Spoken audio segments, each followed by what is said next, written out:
Welcome to the Dreams by Any Means Motivation Station. I'm your host, Ed Doxson. Today we got a very special guest here on the show.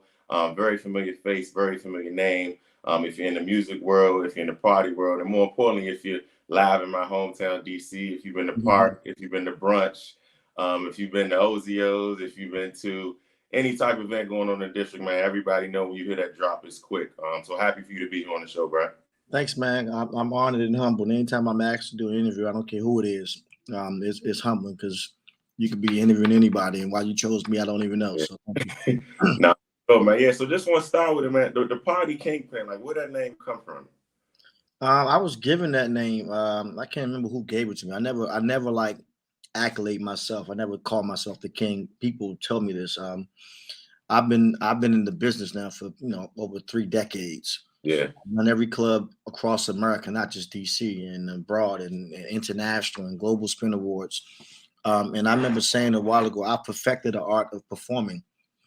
There's a lot of amazing DJs, a lot of dope DJs, hosts, personalities, radio personalities, but there's not that many people that does everything. So right. I'm a DJ. I'm a DJ. I'm a host. I'm a radio personality. I'm a reality TV star now. I'm a business owner.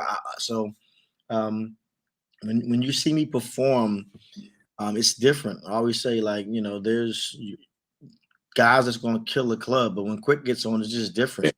Yeah. I play with some of the biggest names in the world, and they all like what I do is just, I can't explain. You have to see me live. Like, hear me on the radio is one thing, but when you see me live at a concert, when you see me on stage, no artist, no host, it's Quicksilva, the Quicksilva show with 20,000 people. Then you'll be like, oh, now I get it. Shout out to a Beanie. She's actually a videographer that's filming my documentary. Okay. And when she first started filming me, she asked kind of a similar question. And she's like, Quick, what makes you so different? I was like, I can't tell you, just watch. And she flew into town. She actually lives in LA. She flew into town and she followed me for the weekend into all of my clubs. And at the last day, she texted me in the middle of my set, said, I get it. Like, I watched you all weekend, and I've watched DJs play before you and after you. And she's like, I can't explain but like, it's just different. Like, when you come on, people get more excited. And I don't know, you just have to see it for yourself. Yeah, no, facts. I definitely wouldn't say Park one. It was like 2017, man, and we was in Park and we partied, and it was chill for a minute, and we're like, it's cool. And then we heard you get on talking, and we were shocked because, like, you started off with Glizzy. You like, he playing what we want to hit. Like, he ain't starting off with just the radio hits. And from there, the whole night went up, man. Yeah, but yeah, for sure. And with that, I would say, I noticed that just the way you were able to really just be successful in DC. And I wanted to ask the question I always wanted to ask, how did you really navigate through the music scene in DC where, we really didn't have a music scene besides, you think of the Wale, Glizzy, maybe a handful who really went that big. But how did you, I noticed you really, put yourself in the community with the local artists. How did you go about navigating that? So you got to think, when I first came to DC was 20 plus years ago, there was no hip hop scene. Right, at all. Outside of Nonchalant, there are a lot of people forget that's from DC. But 5 o'clock in the morning, where are you going to be? Outside on the corner. I don't know if you old enough to remember that song. No, I remember the song, but I ain't know that. DC. Yeah. Outside of her, it had never been a successful mainstream, like, big artist rap wise from DC. You had DJ Cool, but he's more of a DJ like me who chants. Yeah. When I first came here, it was Go-Go City. And I'm originally from Baltimore, but I play the drums and I play the piano. So I was really intrigued by go-go because of the instrumentation and what I come from.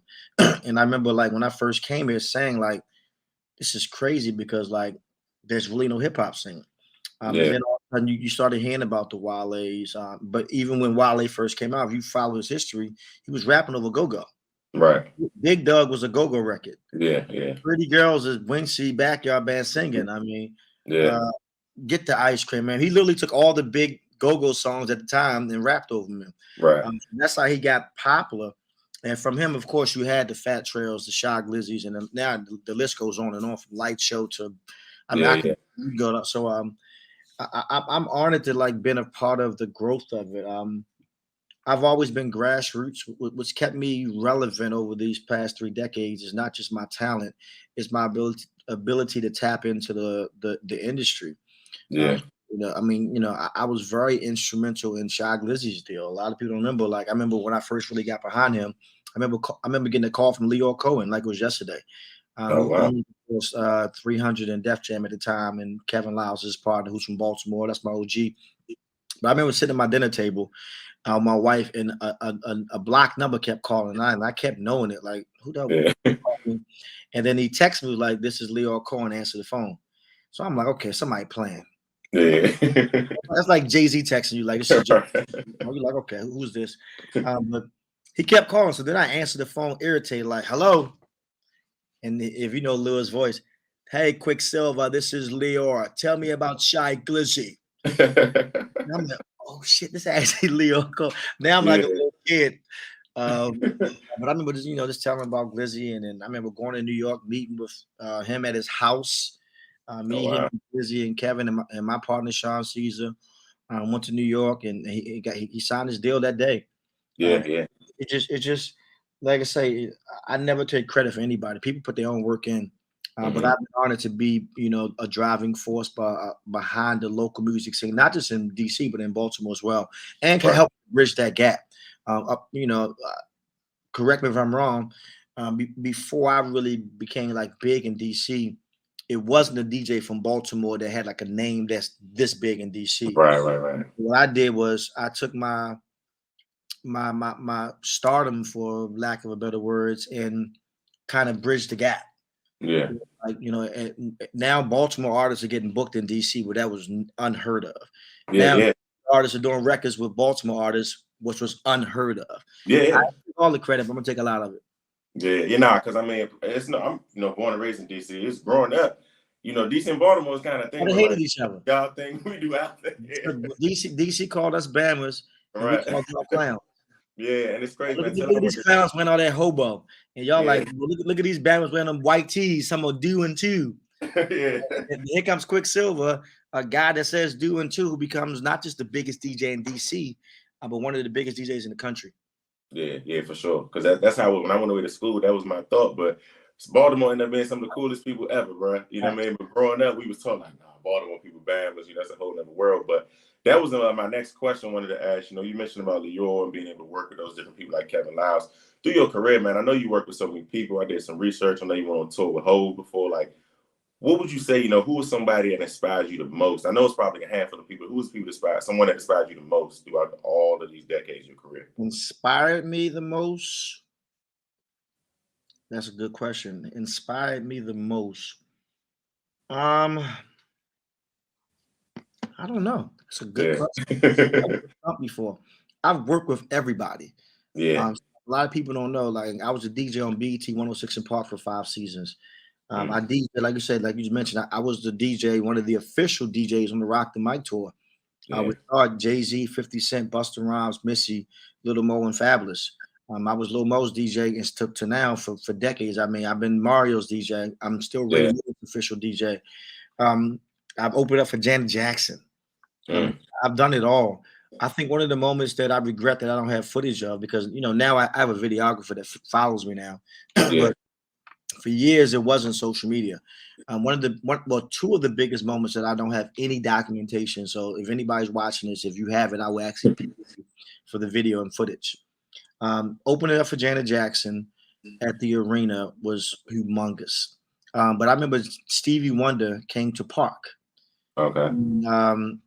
I told the story before, but Stevie Wonder came to Park, and his security comes to the booth like, "Hey, Steve wants to meet you." I'm like, "Absolutely." So I cleared the whole booth. I mean, this is a big deal. Steve Wonder.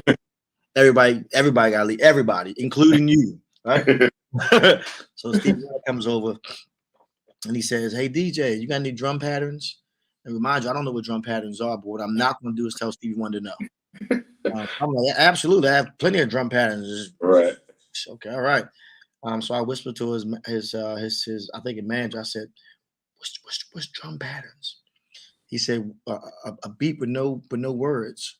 I said, "Oh, an instrumental." Plenty of those. So I played Beanie Sigel and Freeway Rock the Mic instrumental. Started freestyling all his records over it. You can do it all over, and I'm playing Rock the Mic. Then they go la la la la la. Oh man. I'm like, I have no footage. Like, if anybody's watching, you got $1 million on the line right now, I'll pay you for it. Yeah, I'm gonna charge it back to Jay Howard from Unruly. Nah, that's a dope story. And you know, just doing, man, learning a lot about you. Like I said, man, being from DC, hearing the radio, seeing things you did, but doing research, man, you've done so much. And like, you know, I know you always say hard work, dedication to real life. And in the midst of that, I'm sure that comes with the ability to be able to effectively network. So for those that's watching, there may be some DJs and they thinking, how can I take this to the next level? Or how can I get a spot where I'm at one of the hottest spots in DC for the next 10, 15 years? Like, talk about your networking capabilities. Your network is your net worth. Your network is your net worth. There's no such thing as self-made. I think that's the biggest. Can I curse on here? Yeah. That's the biggest piece of shit ever. Like, when people, I'm my own boss. Like, I'm a business owner, and I still have people that work with me and for me every single day. So if you think you're gonna be this self-made boss, good luck. That's what they tell you on Instagram. None of that shit's real, by the way. Yeah.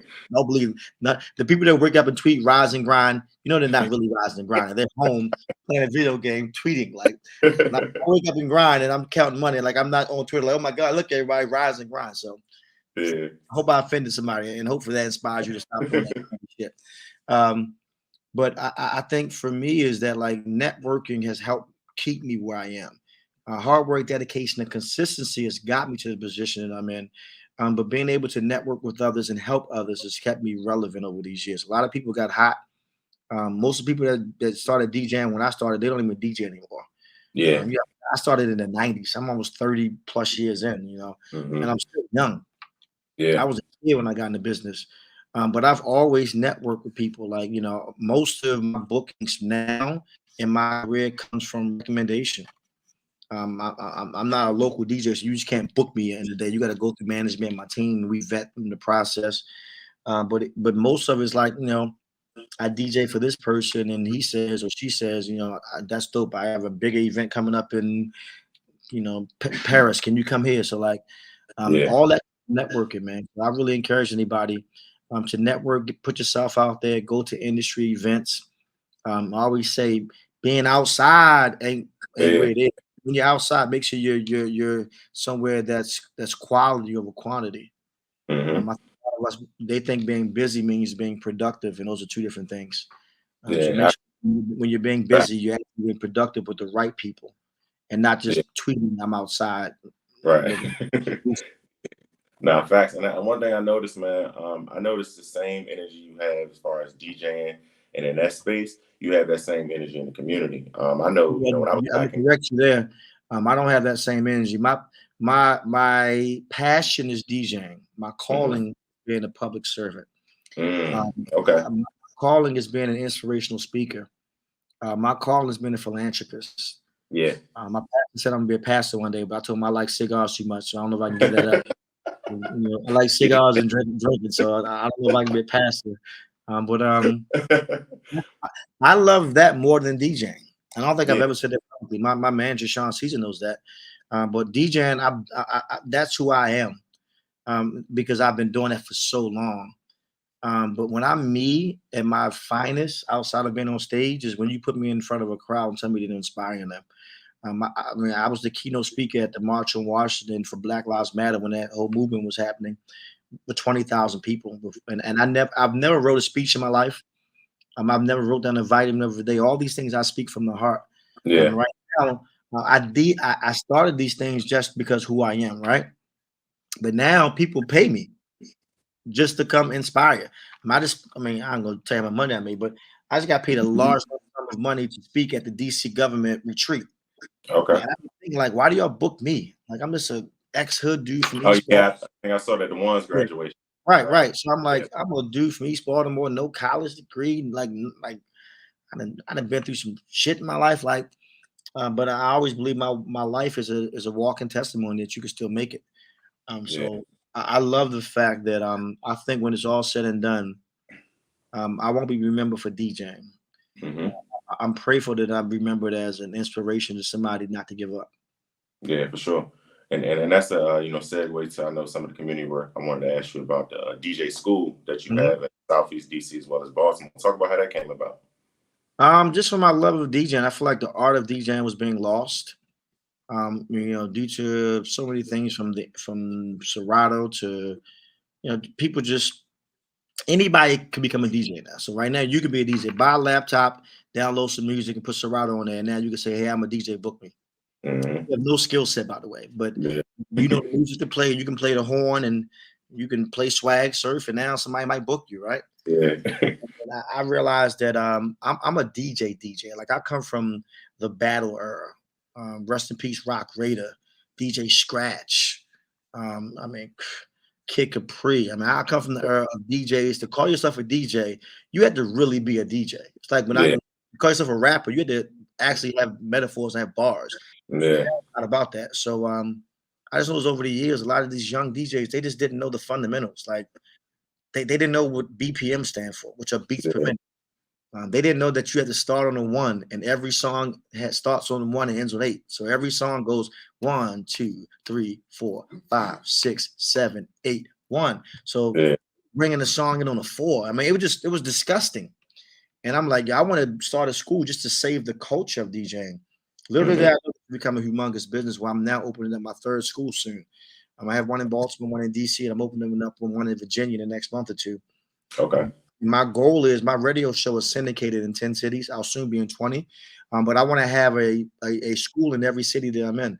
So Mm-hmm. I can really just teach DJs and not just new DJs. No offense. I played with some seasoned DJs and they still suck. Mm-hmm. They're popular. They're popular. Yeah. But like they don't know what like the elements of DJing. So like that's Yeah. why it's called Quick and Easy DJs. If anybody's looking to join, the website is quickandeasydjs.com and easy is spelled EAZY. Mm-hmm. Okay. Appreciate that, man. And You so you got a bunch of things going on, but of course the most recent, which is in the news, is the Love and Marriage. The show is doing successful. Love and Marriage DC. You all have season 2 coming up now, right? I can publicly say yes. I can say yes. If you asked me this last week, I'd be like, I don't know what you're talking about. All Now right. it's officially out there. Yes. So shout out to my wife Ashley. It's so funny. I was Yeah. just talking to Jay Howe, and I said that Quicksilva is the household name, but my wife Ashley Silva is the star of the show. Yeah. It's not even close. I mean, the running joke is that I'm Ashley's husband on the show, which Yeah. I'm as long as the millions come home, I don't care where they come from. Yeah. But So, so, yes, so we signed up for season 2, and this is a big deal because a lot of spinoffs don't get a second season, yeah. and your show is successful when they give you more episodes. So we Right. had 10 episodes on season 1. They just signed us on for 22 episodes, which is Okay. telling you they're looking for more content. So Yeah. this is a very, very big deal, and I'm honored. Shout out to OWN Network, shout out to Oprah, shout out to Carlos King and Kingdom Reign Entertainment for believing in myself and my wife Ashley to really lead this show. And without giving you details, if you pay attention to words, when I said that Quick and Ashley are going to lead this show, in about 6 months, you'll look back at this interview and be like, oh, that's what he was talking about. Okay. So I Okay. just make sure you screenshot that part right there and just Got it. and hold on to it in your back pocket.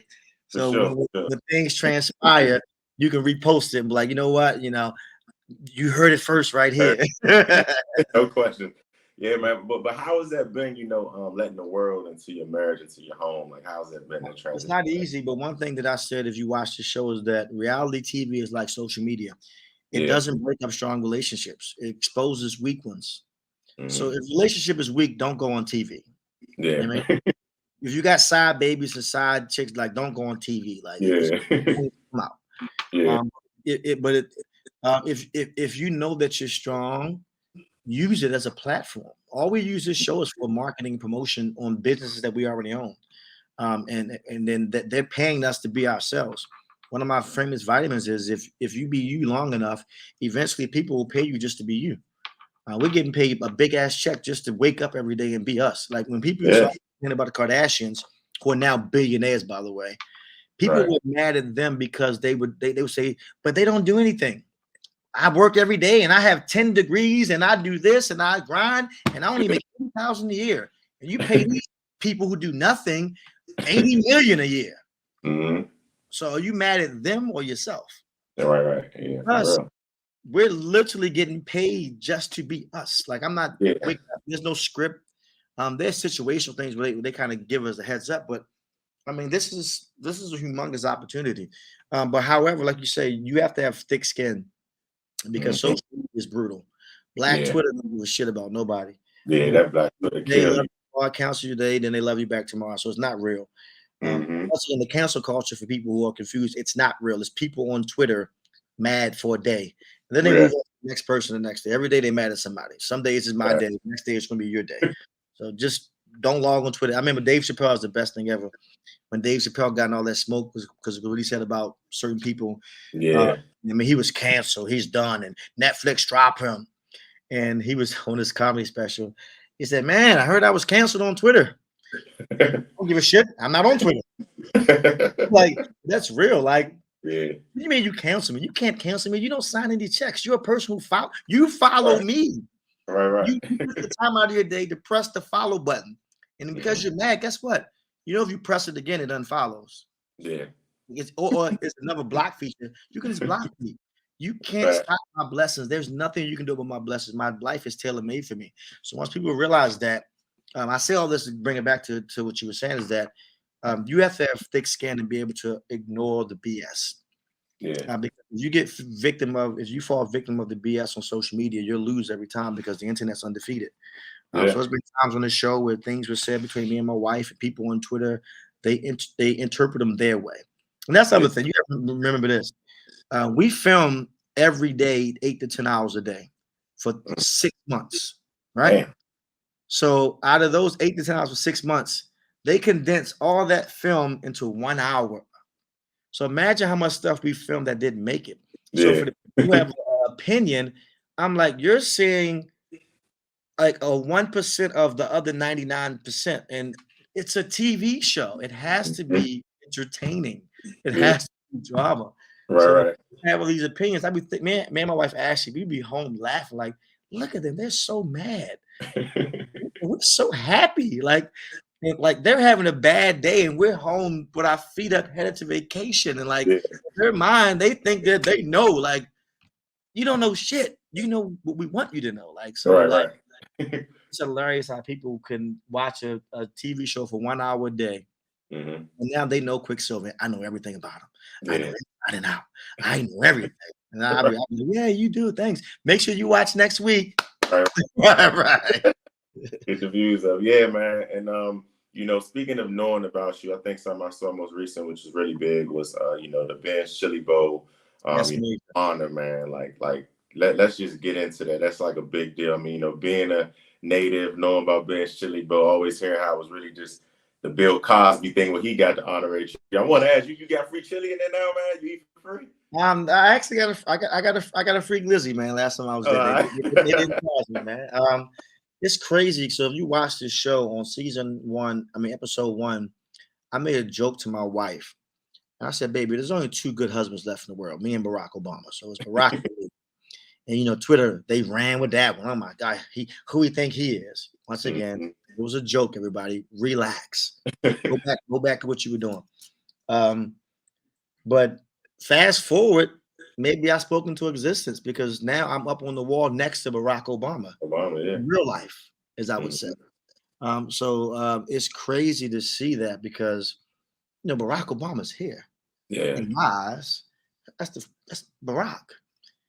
But in Ben's Chili Bowl eyes, they have us on the same level, on the same wall for the same accolade and just, you know, for who we are. So it's humbling, man. It's surreal. Yeah. I can't even put this into words, and I'll give you another exclusive because I like you, brother, and because I was late. Not only am I on the wall at Ben's Chili Bowl for 20 years of community service in Washington, D.C. You ready for this? Mm-hmm. I don't know if you got a drum roll or something. So when you edit this, put I got confirmation from the mayor of Baltimore, Brandon Scott, that they're going to give me my own street. Oh man! Get ready for Quicksilva Way. Congratulations. Where is that? Over east, over west? I'm from East. Come on. Oh, you're from East. Okay. You from down there?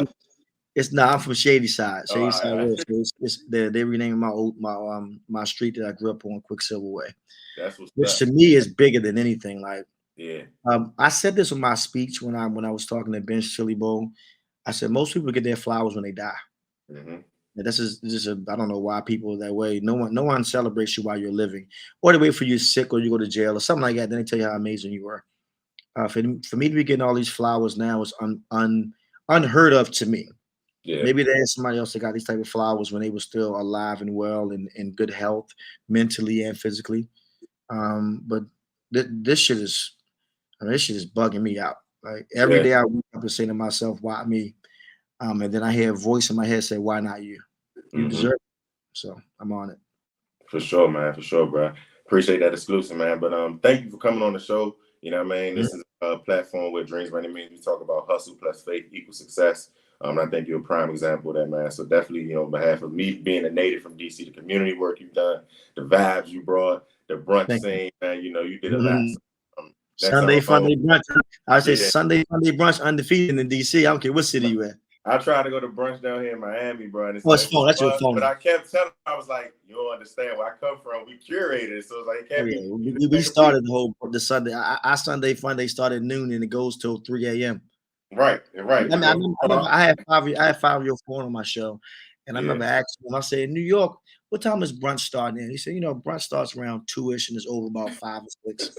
I said, "That's wild," because I said we actually started noon, so this is how our Sunday Funday goes. Right. We go to park from noon until about 5, right? Then we leave park at 5. We go to Barco for hookah from 5 to about 8. Then we leave there. We go to dinner somewhere else, and then around 10 o'clock, then we go to Griffin for the early portion from 10 to about midnight, and then we leave there. We go to Capital from 1 to 3. He like, nigga. I said, this is a regular Sunday, and I said most people they got jobs. They got to go to work Monday. Like I don't even. I'm blessed to have a life where I can wake up when I feel like it, but like. I never want to see how people do that. Then they got like a desk job at 8 a.m. Like how? So, like, nah, nigga, I got experience. I said, and they probably driving all the way back to Moco after the pub. Right, exactly. You live in Baltimore, you live in DC, smelling like hookah and weed. Right. With a 45-minute drive to Arlington. Jesus Christ. Yeah, man. For sure. Before you go, man, just give us a Dreams by Any Means drop, bro. What's it called? Dreams by Any Means Motivation Station. All right, man. You know the vibes. Quicksilva, Dreams by Any Means. When I say any means, I mean any means necessary, man. I salute these brothers for what you're doing. And when I say dream big. Dreams by Any Means. When Quicksilva says it's official, it's believable in real life. All right, my man. Appreciate you, bro. Be safe, bro. All right, peace.